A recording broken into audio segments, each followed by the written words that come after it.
Hello everyone, it's Pravda. Today we're doing our instructional video. This time we're going to be going over doors. We're going to be identifying doors, demonstrating breaching push and pull doors, and going over some personal methods I like to use on these doors. Without further ado, let's get into it. Alright, so first things first, we're going to learn to identify whether a door is a push door or pull door. Now, what is a push door and what is a pull door? Commonly, you've probably heard people refer to doors where they open towards you or away from you. You've heard people refer to them as inward or outward doors. A lot of times, though, people mix up those words. People will say outward door for a door that's actually an inward door, and vice versa. And it gets very complicated in a mission setting. For me, I would only refer to doors as push doors or pull doors. And the way it works is speaking from your relative position to the door, looking at this door right here. Because I have to reach for a knob and bring the door towards me like this, it's a pull door because I have to pull it open. Just as with a push door, if I have to go to the knob and the door goes away from me like this, I have to push it open. It's a push door. Very simple, very easy to learn. All right, so how do we identify whether a door is a push door or a pull door? So first things first, you want to look at the door frame. And you also want to look for hinges. Right here, we can see that the door frame and the door are flush with each other. So meaning that I can run my hand over top here and I'm able to touch both the door and the door frame. There's no gap. There's no gap in the door frame that I can fit my hand into. It's flush throughout and I can run my hand down like this. Another thing is the door hinge barrels. You'll notice that the door hinge barrels protrude out from the door frame itself. You got one here, one at the bottom. And if you're someone breaching with a shotgun, this would be the area you would hit with your 12 gauges. We know these are also door hinges too because they're on the opposite side of the doorknob. So we know that the door, from where the doorknob is and from where the door barrel hinges are, when I open this door, it's going to be a pull door and it's going to come out this way and extend to the wall like that. Moving on to push doors, you're looking for the same clues mostly. So as you can see here in the door frame, there is a really big considerable gap where I can put the palm of my hand right here on the inside of the door frame. Notice that the door and the door frame are not flush with each other. So when I run my hand down the door frame, there's a really big gap that I would have to dip my hand into in order to touch the door as well. Another thing to consider is the door hinge barrels. From this side, because we know that the hinges are on the opposite side of the knob, we don't see the door hinge barrels protruding from the door frame. We see a big gap here, and they're hidden from our view, so we know they're on the other side. With those clues in mind, we know that this door has to be a push door. Alright, so now that we've identified push and pull doors, we're going to go through some breaching methods. We're going to start with the pull door because I feel like that's one that I see a lot of people mess up on, I believe, personally. So oftentimes, whether solo or with a team, I see people tackle pull doors in a very weird way. There's a certain nature to it because it's a object that can cut off your line of sight from into the room, and it comes out towards you. And that just has its own obstacles. Push doors are really easy because you can maintain a good line of sight through the threshold because when you're opening the door, that object is going away from you. So something that I commonly see people do is when they go up to the knob side of the door for a pull door, this is going to be your first peek. On push doors, first peek is on the hinge side, because when the door opens up on push doors, it opens away and the person on the hinge side gets first peek into the room. The person operating the doorknob on the knob side on a push door, they don't see into the room first. Pull doors, it's the opposite effect. If someone's right here on that hinge side right there, they're fucked. They're not going to see anything because this door opens and it blocks their view like that. They're not going to see anything. They can't be on the hinge side. They have to be offset from it if they're going to be on this side at all. But the second thing, though, is because the person operating the doorknob, if you're doing a self-breach like this, they're on the knob side and they're getting first peek.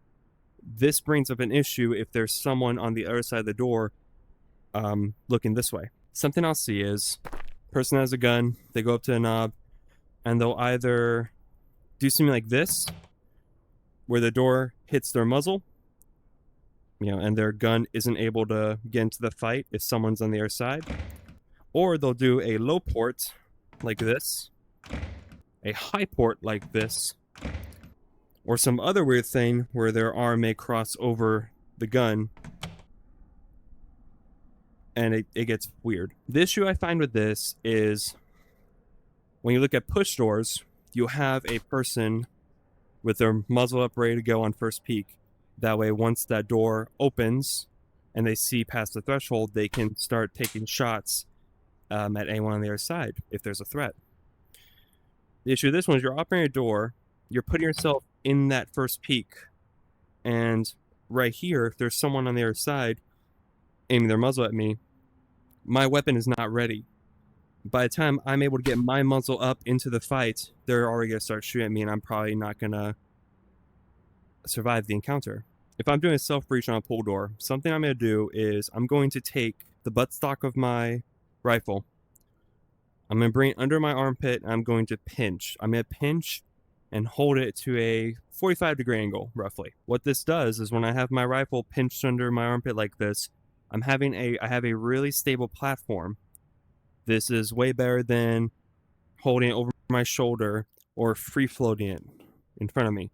When I have it pinched under my armpit and it's cinched down to my body, it gives me a stable platform to where I can shoot and also retrieve my rifle to bring back into the fight. But the reason I mentioned the 45-degree angle is if I'm standing right here and I'm going to do a self-breach, I'm going to have my muzzle in the 45 degree, I'm going to lean forward. When I do, notice how my gun is now horizontal. It's now able to aim through first peek, and I can still work the doorknob, not flagging myself either. The muzzle is above the doorknob. It's not passing the door frame, so I'm not at all gonna get hit by the door or telegraph myself in any way. So when I work the doorknob and I open it, I have first peek into the room. My muzzle is already set to where if I see someone, I can, as I'm retrieving my weapon, as I'm bringing my offhand up to retrieve my weapon and lean back to bail out, I can start firing as I'm doing it. Compared to being here, opening the door at a low port, and then having someone in front of me, and then having to grab my weapon with the offhand and bring it up, bailing out at the same time, and then firing. It simply allows me to have a muzzle into the first peek while also operating the door. And this is, of course, a self-breach. If someone else was opening the door from me on the other side here, and even then I have my own personal pros and cons for that. You know, if someone is operating that doorknob for me, you know, I can have my rifle ready to go no matter what. Even if it was in the sense of someone shouldering me on the left. If I'm here for first peek and someone's shouldering me and is opening the door and bailing out behind me, there is still a muzzle ready to fight. The same method, with or without the weapon in the fight, can be used if you're operating a pull door from the other side, if you're doing it for a teammate like this. You know, same thing can be applied. You know, just make sure you're not flagging your buddy, nothing like that.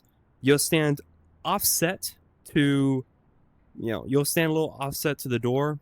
I don't want to be at the wall. I want to be away from the wall because once this door opens, it's coming towards me, and I want to just be able to get away from that incoming door without losing too much visibility. So I'll be over here. I'll be offset from the door. I'm going to lean forward like this, work the doorknob, back away, and I have my own visibility right here. And even here, I still have areas that I can watch for.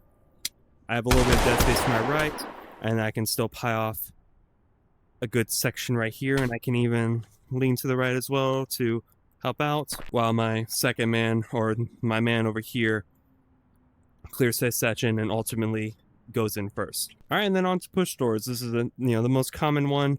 People are more used to it. People like it more. Generally, they're more comfortable with it. You can do single stack, double stack, fucking triple, quadruple stack, whatever stack you want to do.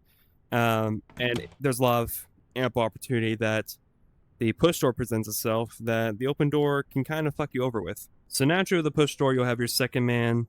If you have a second man, you'll have him over on this side, gain first peek into the room. You operate the door, you open it for him. You both take your angles deliberately, and then ultimately whoever has more view into the room.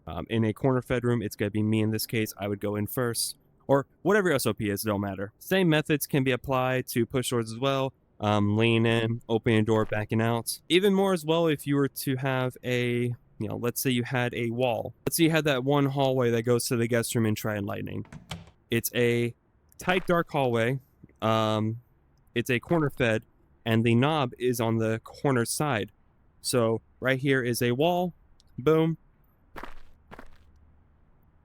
And let's just say I'm by myself, or even if there's a person right here shouldering me, the doorknob may need to be operated if we don't have breaching charges or a hammer or a shotgun. If we have no way of breaching this door with a tool, and we can only do a manual breach with our, our hand on the knob, this is a method that you'd probably have to use. And the reason that you would lean into the doorknob instead of going to the door is, one, you never want to stand in front of the door. That breaks all fundamentals and basics that you've probably heard through thousands of videos and thousands of other people. Another thing too is if you have backlight of any kind. If you have backlight of any kind that shines this way, and this is more in a real life case, and you were to step in front of this door, the backlight you're going to get, your boots being right here, that light will cast a shadow that goes underneath the doorway. So the person on the other side will see that, hey, someone's in front of the door, I can see their shadow. They will start blasting through that door. So what you want to do is we're gonna make sure we have room to bail out. So we're gonna make sure our teammates are not right up on our ass in this stack. They're gonna be a little bit away from us. We're going to do the same methodology. We're gonna take the buttstock of our rifle. We're gonna pinch it underneath our armpit. It's gonna hold that 45 degree.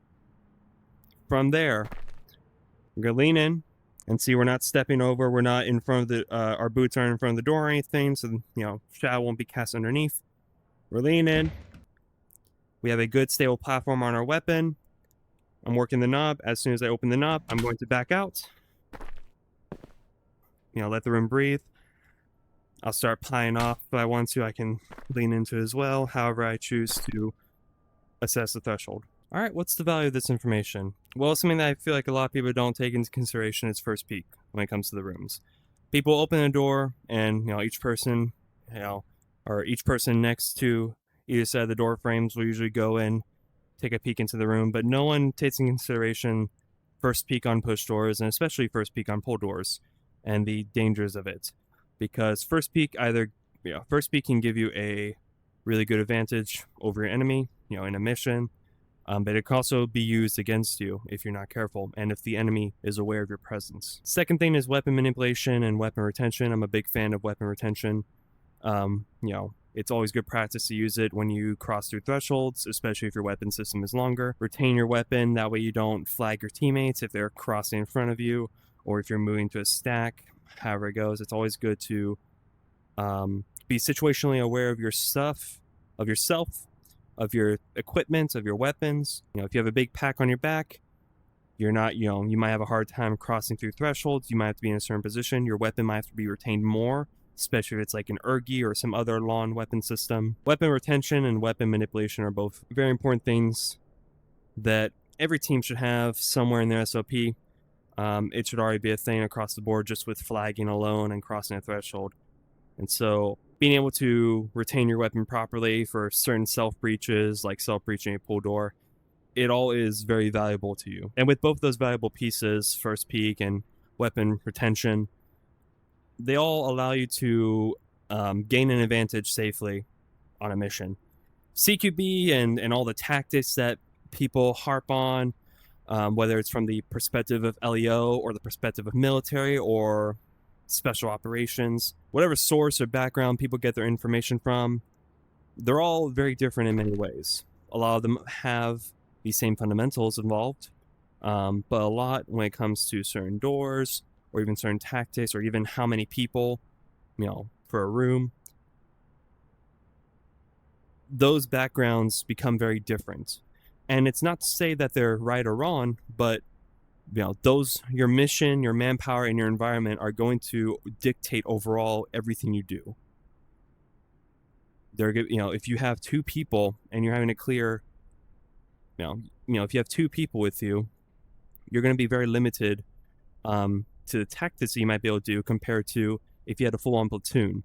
where if you had a full assault platoon, you're able to dominate every room with a lot of dynamic tactics usually. But if you're on a smaller group or your equipment is on a lower scale, you might have to resort to more deliberate actions or tactics, or even avoiding combat altogether if you can.